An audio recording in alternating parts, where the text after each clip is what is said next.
how much you might spend on your gas bill is on a lot of people's minds. And this was a real David and Goliath battle, I suppose you could call it, and it won by a public housing tenant over the gas bill she was receiving. And there is a precedent being set here, I think. It could mean, that if you live in a block of units and your gas meter is not individually set up, you may be able to take a similar case to your gas provider. We welcome to the program this morning Martin Barker. He's a tenants advocate at Marrickville Legal Centre, and he's helped the tenant in this particular situation. Hello there, Martin. Hi there, Wendy and Robbie. Thank you very much for having me. You are welcome. Tell us first about the situation this particular tenant was in.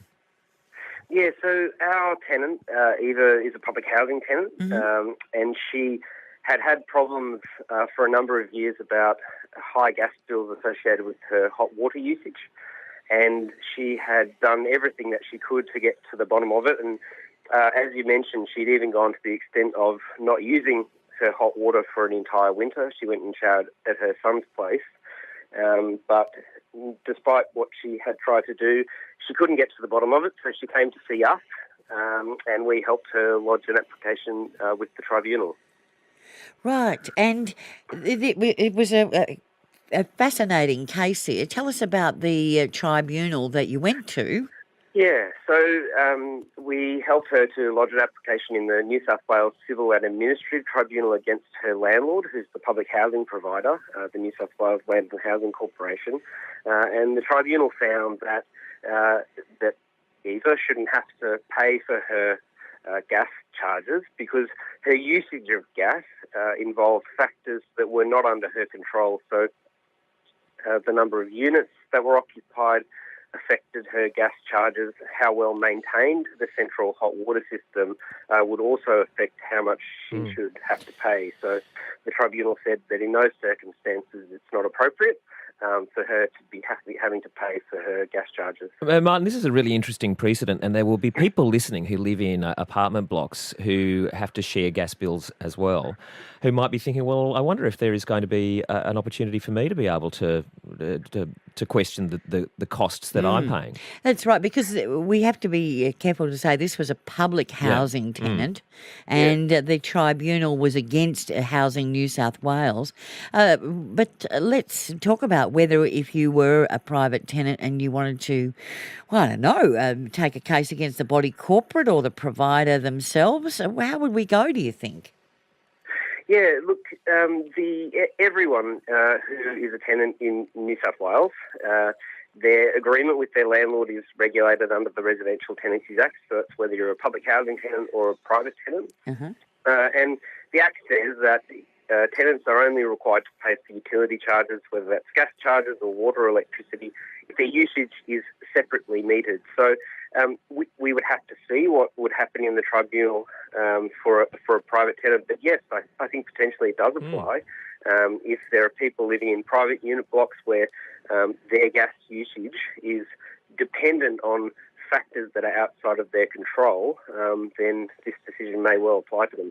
Because, of course, Martin, this comes at a time when everybody who uses gas a lot has noticed the increase in the price. It's really increased a lot in the last 5 or so years, hasn't it? Yeah, absolutely. I mean, I think everyone's talking about the difficulties with high energy prices. And I think for us, this is really about fairness, particularly for tenants living in public housing on very fixed incomes. Even small differences in their energy bills can make a big difference. You know, these are people who might think twice about how long they're going to take a shower for, whether they're going to run a heater during winter. So it's important that they're only going to get charged for the gas or the utilities that they actually use, not based on what other people are doing and what they're using. Okay. Well, let's just say I am a tenant and I know, I'm on pretty good terms with all the other tenants in my block. Do you reckon it'd be worth us all getting together and going to see a lawyer? Look, I think absolutely. If you think this might apply to your situation, the best people to talk to are your local tenants advocates at your local tenants advice and advocacy service. There's a service that covers every suburb in New South Wales. Give them a call, talk to them about it, get some advice, and see if you can do something about it. Is there any basis for perhaps you taking a class action? Is it something that you maybe are thinking of, Martin? Yeah, look, I mean, I think we want to make sure as many tenants know about this decision as possible, and we think potentially it could apply to hundreds, if not thousands, of public housing properties around the state. And yeah, we want to help tenants enforce their rights, and so if tenants come and see us with questions about this, then we're going to help them.